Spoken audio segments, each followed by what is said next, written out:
Want us to go live? Let's do this.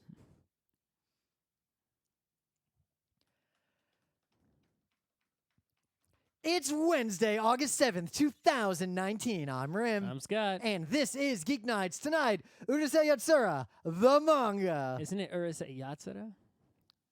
I mean, Urusei Yatsura? Yatsura? Yeah. I don't know. I was more right than Rim. Most American fans just say Urusei Yatsura. Yeah, I know. Just like Tenchi Muyo. All right. What does it even mean? Because there's no characters. Yeah, like those obnoxious...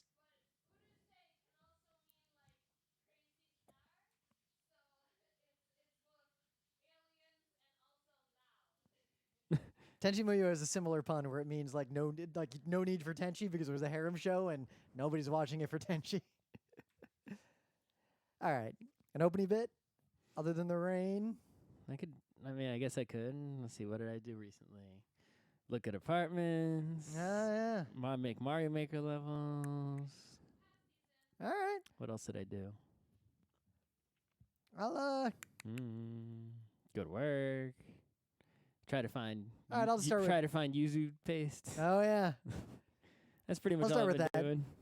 I don't know why you're finding it so hard to get yuzu paste. No, I found it. You finally found some? And it came in an enormous fucking jar. Holy shit. You'll use it. It's good. It also keeps for like Well, ever. because we were at the I don't think it'll go bad. We were at the night market. The night market where Rim had never been, but I've been several times. But the first time this year, and I wanted to get a beverage, and I don't drink anything carbonated or anything poison or any. I don't drink a lot of obviously stuff. won't drink anything but water and certain kinds of juice. Has to be actual fruit that was squeezed, not like certain kinds of not milk. some Kool-Aid corn syrup shit. Yeah, you'll drink certain kinds of milk and certain kinds of juice and water. Yeah, pretty much. But not carbonated water. No.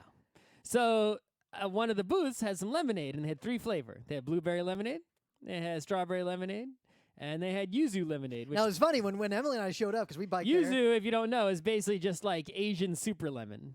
It's delicious. I love me some yuzu. Yeah, it's just like a super lemon. It's I guess it's close to a citron, but it's not a citron, right? It's like a different lemon thing, right? Or what's the Sukkot one? The ergot? That's the citron. Ergot? Whatever it's called. Oh, the etrog. Etrog. The lulav and the etrog. The etrog is just a citron. Yeah. A lot of and most people just use a lemon. But anyway. So I had this yuzu lemonade. I had the yuzu lemonade. But it was funny because when we went in, the first thing we noticed was, yuzu lemonade. We should come back and get that. And I ran into you. You were like, I'm going to go get me some yuzu lemonade. That's right. So the yuzu lemonade, all they really did is they took a cup of ice, right? And they put some yuzu mush in the bottom. Yep. And I think they put like an actual like like a lemon slice in there also. Yeah. And then they filled the cup that already was mostly full of ice with some goop at the bottom with, I guess, lemonade or watered down lemonade or really cold water or something like that. And then they made me stir it up a whole bunch myself. Yeah. And basically what resulted is a lemonade that is just... Too good for this earth? It's really good because it's not... well, it has a lot of lemonade. A very citrus flavor, and it's sweet, but it doesn't just taste like sugar water. Right. It doesn't taste like sugar water. A lot of lemonades these days are just like soda with like a slightly lemon flavor, right? But this is like, it's sour, but it doesn't like make your mouth like, squeeze like if you were actually to bite a lemon, right? Yeah. So it's like... it's very refreshing and citrusy. Like, I mean, yuzu is good just in general. It's almost like when you eat a hot food and it tastes hot, but it doesn't reach the point of hurting you. Oh, speaking of which, Taco Men has a new menu. They got a cold Szechuan noodle dish. It is the exact perfect amount of Szechuan spice. Anyway, it was way good. So I said, man, I could just like make this. Why am I paying $4 for one glass? Yep, you can get a tub of yuzu paste. All right, and I was like, well, I'll just buy some yuzus. And then apparently that's easier said than done. So everyone I know was like, yo, just get the yuzu paste that they use. And I'm like, oh, that is what they used. I guess they didn't use yuzus. So I guess I should get that. So I tried to go shopping for it. So I go to the South American River. And South American River's got it for like $16. And also I started out being confused because a lot of the jars selling it didn't say yuzu paste. They said citron, which I guess is they're just mislabeling it. They don't have a difference in the naming and in Korea or Japan or wherever they It's make not good enough for Sukkot. Right. It's not. It's yuzu's in there, even if it says citron on the jar. Right. So I go to the Sunrise Mart, which is a Japanese market near my work, and I go there, and they didn't have any. And I looked around, and I found tree stumps, but they were selling tree stumps for like $2.90, and I'm like, no. I'm not paying $3. I'm not paying $3 for a package of tree stumps. Tree stumps cost maybe a cent to make. Right. It's like, what do tree stumps cost in Japan? 50 cents? 100 yens or something? I don't know. Anyway, so then I go to a Chinese market, right? Because I'm in Chinatown area, right? And the Chinese market, they also didn't have any. So I was like, what the fuck? No one has any. So today I took the train to go to the H Mart, which is like a bigger, more real. You were very dedicated to this. Well, because one of my friends sent me a link. They found a place online cheaper than South American River, but it was still like ended up with shipping being like $12 for a jar. And I'm like, but that jar will make like 40 lemonades. Yeah, but the lemonade. Hopefully, it's still a better deal than the $4 per lemonade at the market. Yeah. But I still don't want to pay $12 for a jar of anything. So I went to the H Mart. And they had several brands to choose from, and they were $8. And I was like, yes, Your cup overflowing. I'm good on yuzu paste for like ever, because they didn't have. I was looking for the smallest one they had because I've been all about, I used to think back in the day, for actually many years, get the best unit price on everything you buy. Right? It's like, well, this is $1 an ounce, and that's 50 cents an ounce. Get the bigger one. Pay less per ounce. You're just saving money that way. But now I live in New York where I don't have space for anything. But I learned that I don't have a lot of space. But and stuff goes bad. Stuff goes bad. So really what happens is unless you use all of it before it expires or goes bad, truly expires, not just date passes, right? You're losing money. If I spend 50 cents an ounce, right, for 20 ounces, and I only use half of it, All right. What you're saying is a very old person conversation. That's all I'm saying here. Right? And the other one was 75 cents an ounce, but I buy but the total price that I pay is less, and I use all of it. I'm still paying total less money, right?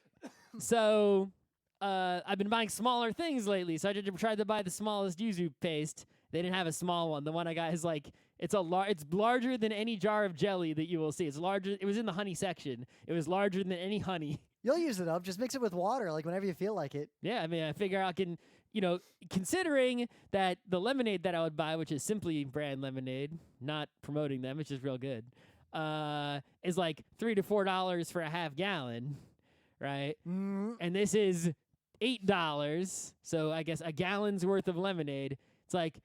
Gallon lemonade. Now you could buy the Simply and just mix yuzu into it. I could do that too. That might be too powerful though. I'll try it. But yeah, per gallon, if I just do water, the $8 for the jar is like tremendous value, right? So in some actual animation news, Aggretsuko, which was... I still got to watch season 2. Season 2 is pretty good. I imagine. However, I'm not going to spoil anything, but I think...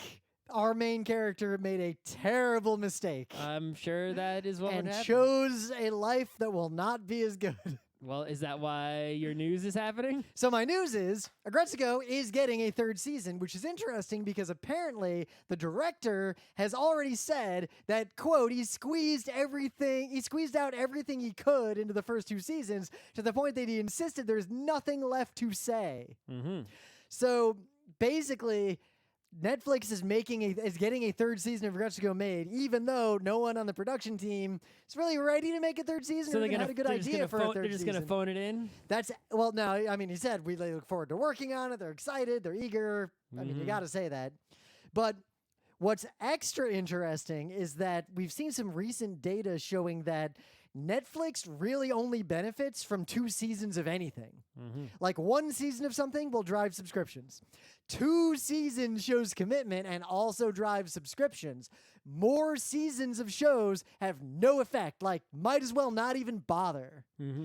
So the fact that Netflix... Well, does it keep people who, like, if a... No, the evidence, the stuff So I a read season- said that 2 seasons is all you need from any intellectual property. Right, season 1 got someone to subscribe to watch that show. Season 2 kept him. Season 2 kept him, and then after season 2, if you don't make a season 3, isn't that person going to unsub unless you have something else for them to watch? No, apparently, like, third seasons don't seem to have any statistical impact on subscribers, but the second season has a big impact. Uh-huh. So there's a bunch of people talking about this. The data, Netflix. I mean, I'm probably going to unsub from Netflix soon because I'm not watching anything. I'm on watching it, really. a lot of Netflix, and actually, you might not want to unsub because Megumi Hayashibara has just joined the cast of Carole Tuesday. Oh, right, that was a show I wanted to watch. Yeah, the Watanabe show. I don't care about her being Which I on point the out, show, but Netflix. I was waiting for that show to appear on Netflix. And Netflix is the international distributor. The show drops on Netflix for us on August 30th. That's it's real soon. I'll watch it after PAX. After PAX. Maybe I'll watch one episode like on the plane to PAX. That is one thing is like, I don't really care which streaming place gets a show, but if Crunchyroll gets it, you're getting that simulcast biz most of the time. Yep.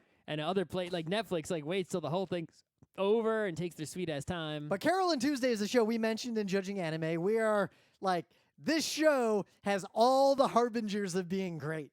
It's a Watanabe show. It's got good character design. The plot is very much up our alley. And it's very interesting that Megumi Hayashibara is joining. And in the 16th episode, she will appear as a singer who has been knocked out of singing as a career due to the AIs. Okay. So she's playing a singer. That's the kind of role she has always done. This will be fun. So maybe you're going to keep your Netflix a little longer. Maybe I will keep my Netflix. In related news is that Disney, they announced that yeah. for like $12 or $13, which is cheaper than Netflix, right? You're going to get Disney and Hulu and something else. Thing is, Disney owns Hulu. Thing is, I would never watch ESPN and I would never watch Hulu. Well, it depends what's on there. But the point is that this is a typical, loss leader to try to take the market situation, right? It's like a lot of people who want this anyway so they can watch Marvel stuff and Disney stuff. Yep. And, because Disney owns everything these days. So people want it anyway. They'll have a lower price than Netflix. People will cancel Netflix, get this. I probably will at some point, right? And then as soon as they get, tons and tons of subscribers, then they'll jack the price up. Yep. So enjoy it while it's cheap. Yep, I will enjoy it because, as you may have seen, Emily and I have been doing a show where we are going through the entire Disney theatrical animated canon. You think they're going to have that on the service? I mean, I think they're going to have every Disney movie on it. Pretty sure that's the direction they're going to go. We'll see. And if they don't, I mean, I already have means to acquire every Disney animated movie if I so need, as I may have done for Snow White. Yar. Yar. Yar indeed. So, you had some animation news. I mean, this isn't a very big news, but I guess Rim's news was also a season 3, so my news is a season 2. Bananya is getting season 2. So We've talked about Bananya. So if you don't know, Bananya is just one of those cute nothing shows. Pusheen adjacent. Yeah. And basically it's just a really short episodes of this banana with a cat in it, and there's a few different bananas with cats in them living in a house. You could say there is a bunch of bananas with cats in them. It's closer to Mama Shiba, the bean dogs. Yeah. This is banana cats. It's a food plus animal situation. So there was a season of it. And that season, the English dub, the narrator, who's pretty much the only voice in the show, the part was played by our friend Mike Toole, and he did a great job. Yeah. And there's basically since that one season of Bananya has stayed alive via merch. There's just lots of Bananya merch. The Crunchyroll booth at various conventions has set up a Bananya swimming pool where they fill it with Bananya plushies. Every time there's a con, I see certain people tweeting about that. Yeah. So it's pretty to see that there's actually more Bananya coming is like, wow, really? It's like, and it's judging by the poster, they're making a lot more Bananyas to make merch of. And they just need to make the show, I guess, for whatever reason.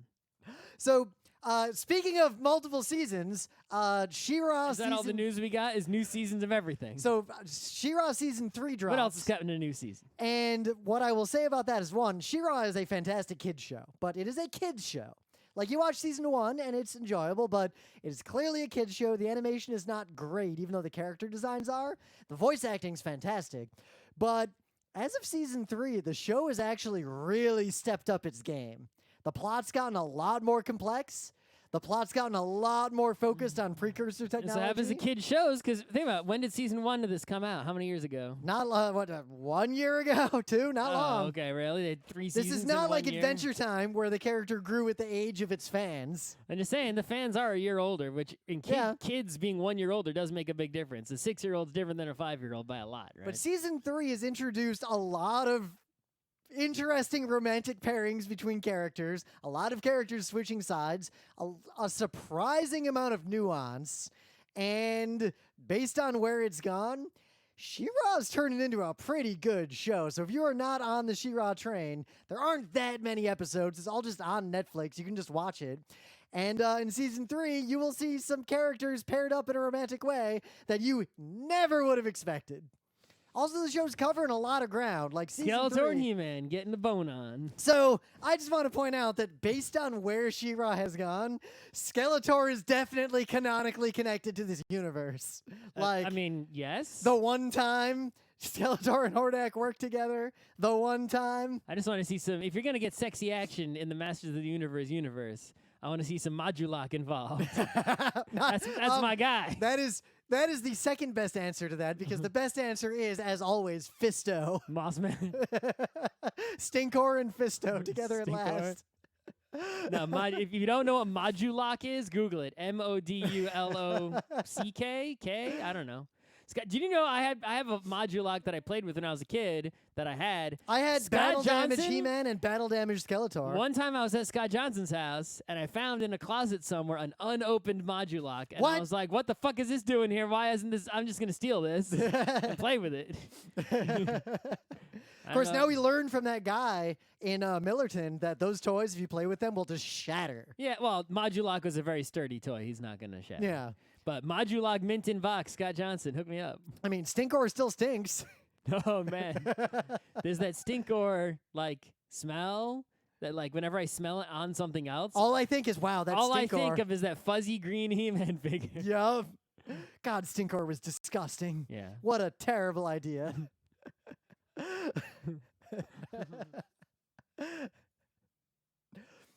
But anyway, so things of the day. One thing we can't say has more seasons is Adventure Time. Yeah, I mean, there was the Adventure Time trying to continue with the next season in comic book form. And they put the kibosh on that. They kiboshed it before they even finished one season of it. Which but is a they shame. are publishing a trade of that, what they did, and I'm waiting for it to show up. Yep. But Adventure Time is still a very important cultural touchstone. It's probably one of the more important animated television shows in history. I think Time will definitely be on my side with that. And the company is still they're going to milk this franchise for as much as it's worth. Merch will continue to come out. There's definitely a strategy of keeping it alive, even if they're not making more original content. I mean, there's plenty of stuff like that, right? It's everything that we watch. Is there a G.I. Joe TV show right now? I don't think Evangelion 4.444.4. This will never end. Right, I mean, you cannot not merchandise. I mean, IDW, right, publishes comic books every month of My Little Pony, Ghostbusters, right? Star Trek, No, G.I. Joe, that comic- Transformers, right? It's all those properties all have comic books every single month, right? But I didn't notice until a little while ago what Cartoon Network has been doing. And they're only up to season 7 on this. So they're going to keep making these. But every month, they've released a short YouTube video. It's 2 or 3 minutes. And it's a song. And it literally just summarizes in production release order every single episode of Adventure Time, season by season. Mm-hmm. It was... remember way back when we talked about the end of Adventure Time and how you watched it again? And how season 1... really gets right into the thick of it, way sooner than you might remember. People keep saying, oh, no, season 1's different. No, it's not. Season 1, it's 4 episodes in, it is Adventure Time all the way. Yep. So, watching this really drives it home, and these videos are great, and you should just watch them all. You're going to have to wait a little bit because they're doing one per month. They just did season 7, which is basically Hall of Egress, stakes, all that biz. So there are several more seasons they got to make this for, so there'll be several more months. I'm going to link to the playlist so you can remind yourself how utterly great Adventure Time is. And there were episodes I forgot. I watched all recently, so there aren't episodes I forgot. So what do you got? So usually I try to avoid doing K-pop things of the day because if you don't know, basically K-pop groups are coming. There's so many, the big ones come back once a month or so, but every month there'll be 1 or 2 big ones coming out. But there are lots and lots of medium and small ones. Like every single week, there's new K-pop shit, new music videos. This is like how I don't every week there are 5 major, not even counting the minor ones, major music shows on TV in Korea, and all the K-pop groups perform on most of them.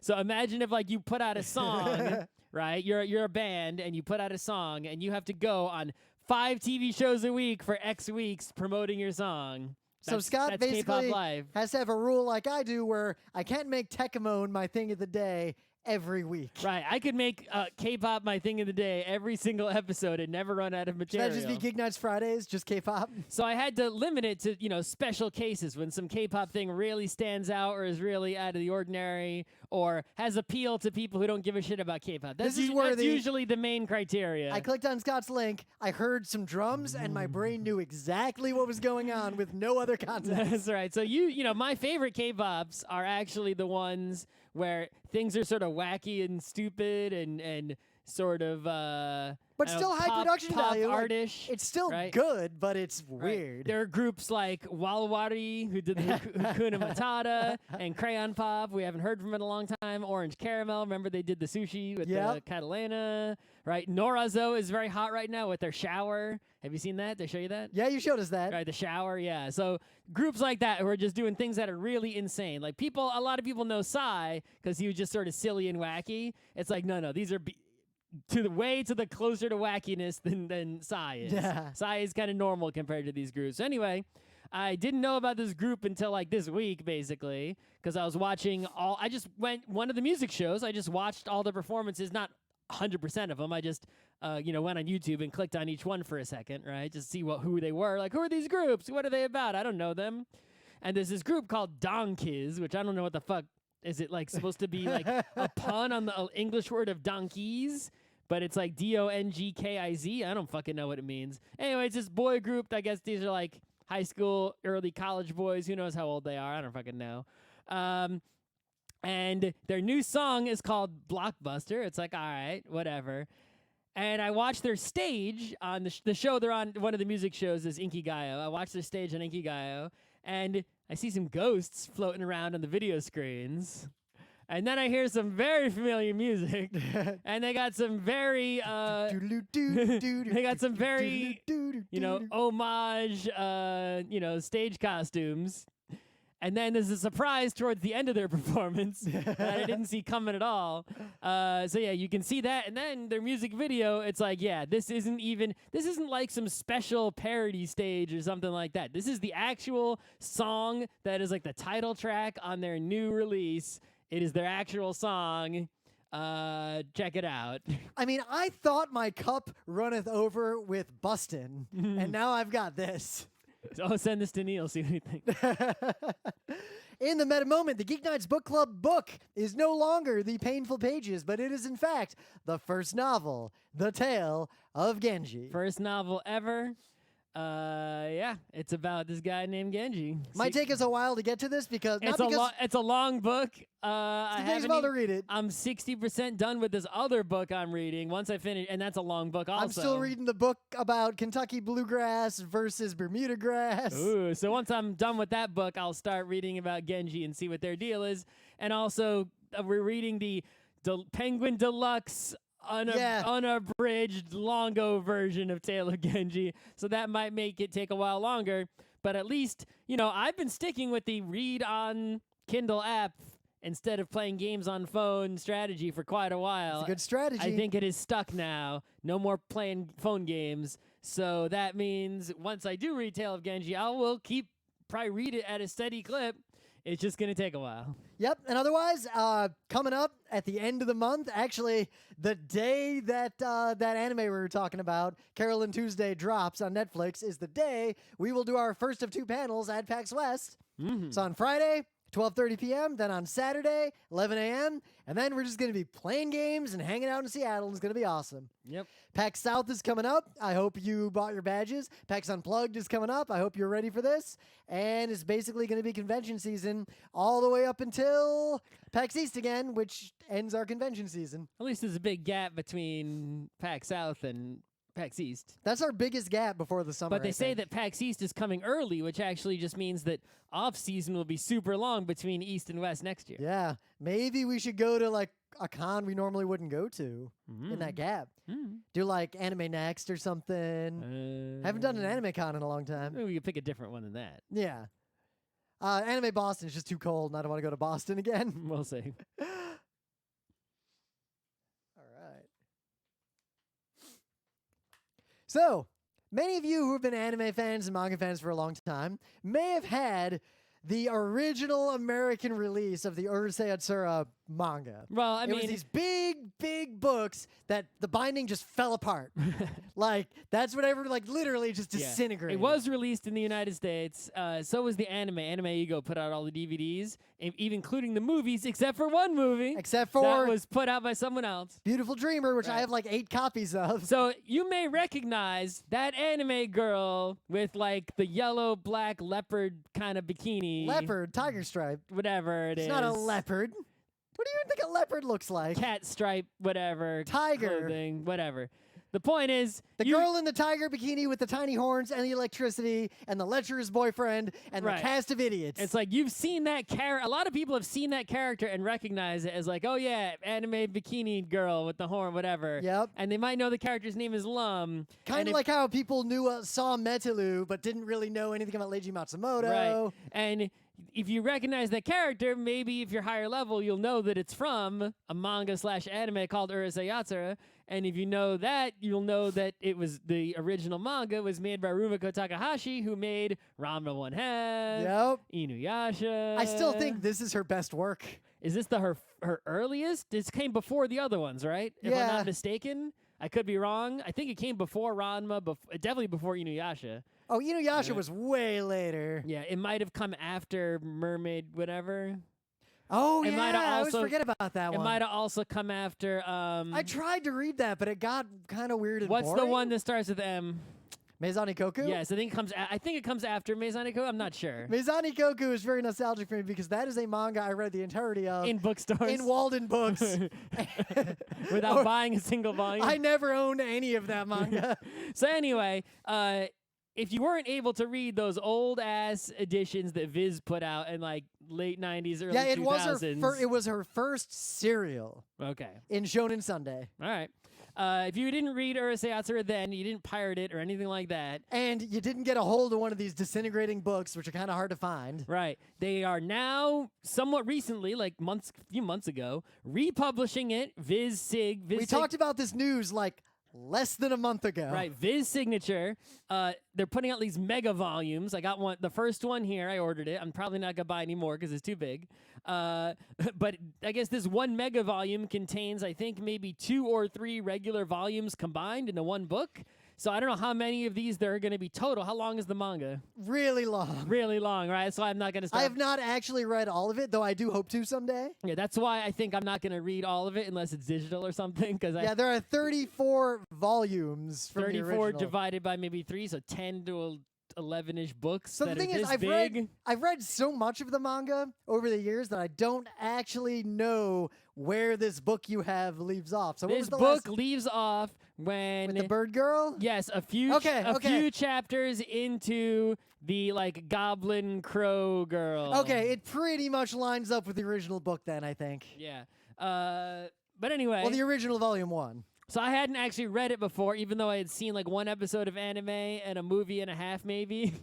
Wow. I thought you'd seen more of the show. How more of it than what I've seen? When have I?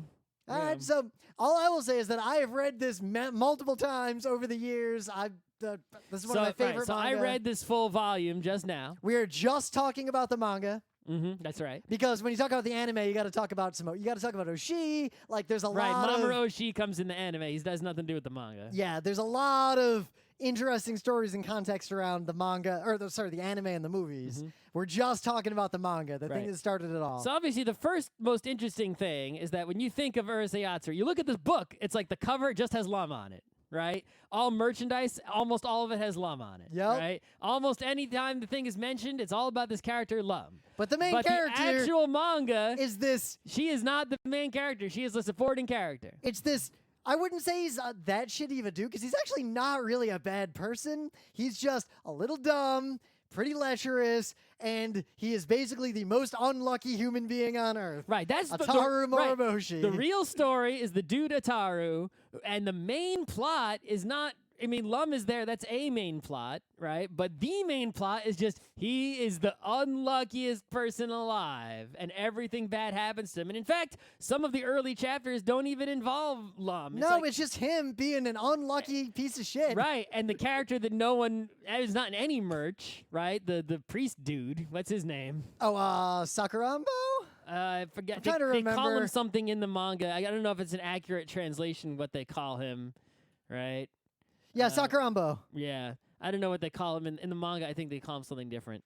Well, Cherry. Yeah, that's the manga translates a lot of the characters' names. Oh, okay. But yeah, this Cherry Priest guy, basically he comes around all the time and is like, Ataru, this bad shit is gonna happen to you today. And he's like, it's like you sort of get the feeling that like this old man is causing the bad shit, like cursing him. But no, this old man is just he's right. Right, but the old man is like on the one hand he's like it's like a don't shoot the messenger situation, but the old man is also a villain in that he's the messenger of all this bad unlucky Also, news. the old man is pretty lecherous and also kind of a piece of shit. Yeah, no, he's not good. Well, here's the important thing. He sort of gains pleasure in torturing Ataru, telling him about all the bad things that are going to happen. He's almost no one in this manga is a particularly good person. The girl, what's her name? Sakura? No. The priest girl? Shinobu. Shinobu's got problems, though. But she's mostly a good person.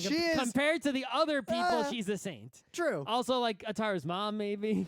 Oh, Ataru's mom is actually pretty neglectful of her son and is not that... She's not... but a lot of the other characters... She's not as bad as his dad. A lot of the other characters, though, are bad. They're like, actively Megane evil is like or lecherous or violent. Megane and all those idiots, like the capering idiots that follow Lum around that are kind of Ataru's friends, but not really. No, they're just the three guys wearing blue from Utena. That's who they are. No, they're way more prominent in later manga. All right. And they're like I could talk a lot about their characters. Megane is the ringleader, the one with the glasses. Yes. The one who's really into Nazi stuff. Yeah. Yeah. Not in volume 1, at least. Yeah, that comes up a lot later. I mean, he's the architect of the Third Reich Decadent Coffee Shop. Uh-huh. He's just like a hyper Japanese high school fanboy. Yeah. Anyway, so the plot of the manga is this story is basically this dude is super unlucky. He's friends with a bunch of idiots. He has a girlfriend, and they have an okay relationship. Right. It's sort of like she is into him, right? But she also gets really mad at him because he's so lecherous and will totally become infatuated with other ladies at the drop of a hat, right? It's sort of like, but at this other time, it's weird because on the one hand, I just read the last chapter in this one. There was some goblin, there's a lot of supernatural stuff, right? Lum's an alien, right? And there's the unlucky curses and shit. But he gets infatuated with this goblin bird lady that he kisses and wakes her up like Sleeping Beauty, right? And he's all into her, abandoning his girlfriend. But meanwhile, super hot Lum in chapter 1, who's into him and is like, oh, darling, and wants him. He's not interested. He's trying to get away from her. And it's dude, if you're just a lecherous dude, why don't you just get with Lum who wants you and just be done with it? I don't understand that. It's That's kind of the plot of the entire manga. Right, that is. It's he's That's why the movies, the story arc of the movies is basically Ataru, she's the one for you. Just admit it. Right. On the one hand, he's trying to always get away from Lum to get with Shinobu, but he'll Lum abandon Shinobu for other third or fourth ladies. But before Lum is in the picture, he is trying to get away from Shinobu sometimes Right. to get with other random girls in the school.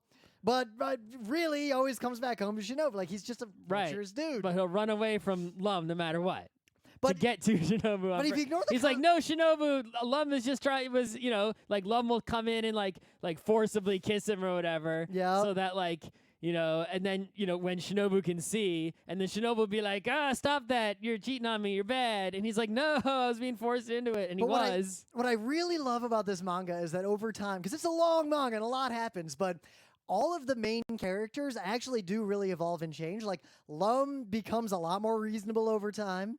Like, Lum and Itaharu's relationship slowly grows and becomes more nuanced and complex. Lum and Shinobu kind of become friends and, like, they're resigned to the fate of their situation.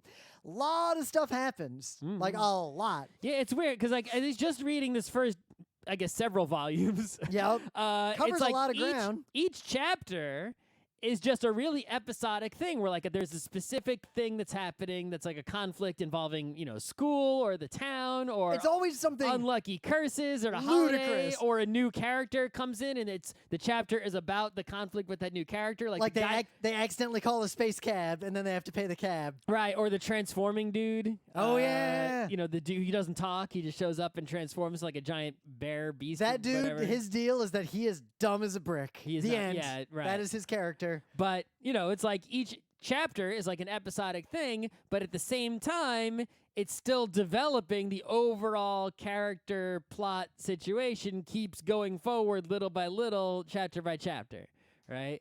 It's like, oh, he managed to exercise something, or, Well, I guess Lum was in space, but now she's back, and then, all that kind of stuff. the Rumiko Takahashi works that I liked the most were the ones that basically she'd have a good cast of characters. Like this manga, anything else you could say about it, this is a really good set of characters. It's a good ensemble cast. And you just take random ones, any given volume, throw them in a box, throw a weird situation, shake the box, and just see what happens. Yeah. I love that kind of story. Yeah.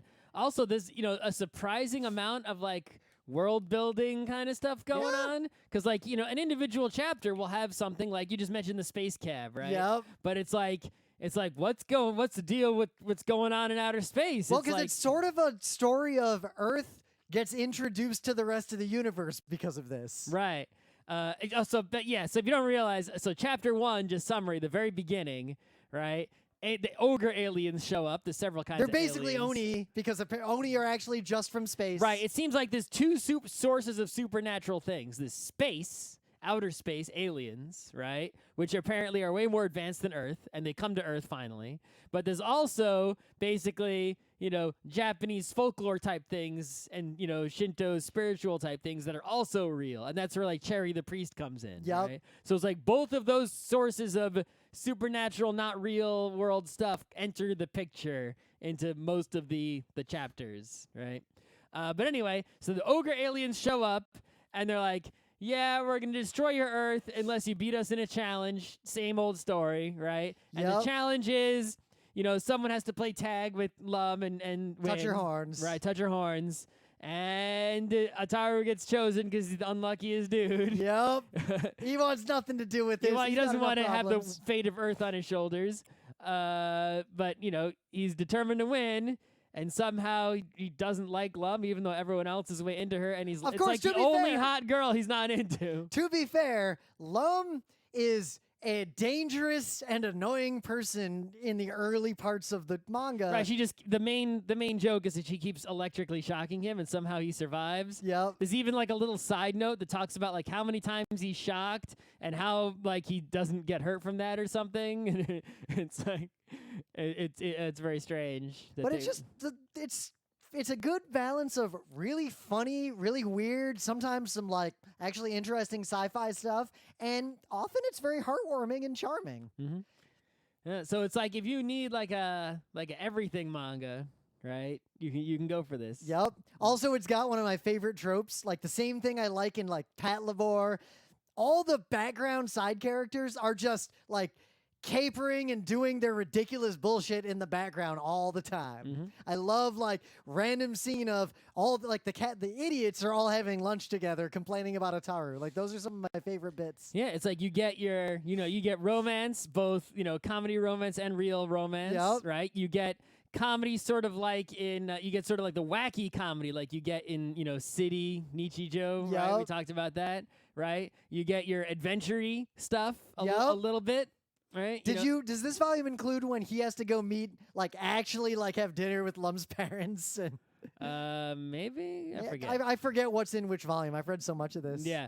It's got adventure-y stuff, right? It's got, some amount of school type stuff a little Yep. bit, right? It's got, it's like literally everything, but it almost makes sense because it's focused on the characters, and in a human life, there's everything. Yeah. Right? And so rather than, a lot of, manga anime that focus on, say, adventure only, it's like you're getting all the aspects of the life of the supernaturally unluckiest person to ever live. Yeah. And I cannot stress enough, it is really funny. Like, Yeah. I laugh out loud reading this comic. I always have. Mm-hmm.